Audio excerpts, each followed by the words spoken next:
අද අපි daily recipe YouTube channel එකෙන් අපි ඔයගොල්ලන්ට ගෙනාවා රෙස්ටෝරන්ට් ස්ටයිල් එකට බිම්මල් ඩෙවල් එකක් හදාගන්න විදිය. අපි බලමු මුලින්ම මොනවද අවශ්‍ය වෙන ද්‍රව්‍ය කියලා. අපිට මුලින්ම ඕනේ බිම්මල් ග්‍රෑම් 200ක් විතර. ඒ වගේම ලුණු කොළ ග්‍රෑම් 100ක් විතර, කැරට් ග්‍රෑම් 100ක් විතර, වේලිච්ච මිරිස් කරල් 10ක් විතර. කැමති නම් අපිට කොච්චි ගන්නත් පුළුවන්. ඒ වගේම ලුණු ඩෙවල් විදිහට කපාගත්ත ලුණු. ඒ වගේම තක්කාලි සෝස්, මාළු සෝස්, ඒ වගේම ඔයිස්ටර් සෝස්. මේවා තියෙනවා විතරක් ගන්න. නැත්නම් අපිට තක්කාලි සෝස් විතරක් ඇති. ඒ වගේම අපිට ඕනේ කෝම්ප්ලා, සුදු ලුණු, රම්පේ, ඉඟුරු, කුරුදු, සූදුරු, එනසාර, සීනි, බිත්තර ඕන, කැල්මිස් ටිකක් ඕන, මිරිස් කුට්ටියක් ඕන, කහ පොඩ්ඩක් ඕන, ලුණු පොඩ්ඩක් ඕන.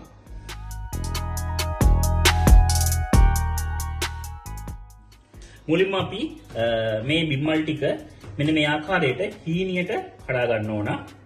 මේ ඔක්කොම ටිකම මේ වගේ සාමාන්‍ය ගානට හීනියට මෙන්න මේ විදිහට කඩා ගන්න ඕන. අපි දැන් මේ තියෙන්නේ මේ විදිහට කඩාගත්ත බිම්මල් ටික. ඒ වගේම කියන්න ඕනේ මෙන්න බිම්මල් වල මේ කොටස සාමාන්‍ය ගොඩක් කට්ටිය දාන එක. මේකත් මේ විදිහට කඩා ගන්න. නැත්නම් තැම්බෙන්න ගියාම ගොඩක් වෙලා යන්නේ හින්දා මේක මේ දාගන්න. දැන් අපි කඩාගත්ත බිම්මල් වලට මුලින්ම කරන්න ඕන උණු වතුර ටිකක් මේක දාලා මේ උණු වතුරේ තැම්බෙන්න විනාඩි 5ක් විතර තියන්න ඕනේ.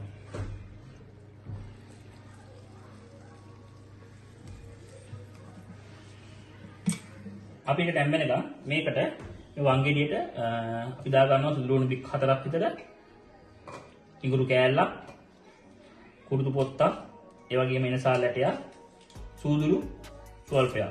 තියෙන්නේ අපි උණු වතුර දාලා දැන් මේ තඹගත් බිම්මල් ටික ඒකෙන් වතුර ඉවත් කරලා අපි මේ විදිහට මේ ආකාර ගන්නවා. ඊට පස්සේ අපි මේකට දාන්න ඕනේ මිරිස් කුඩු ස්වල්පයක්.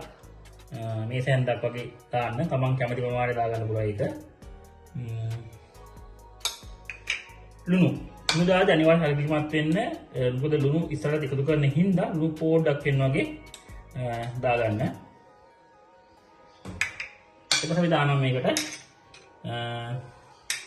බිත්තරයක්.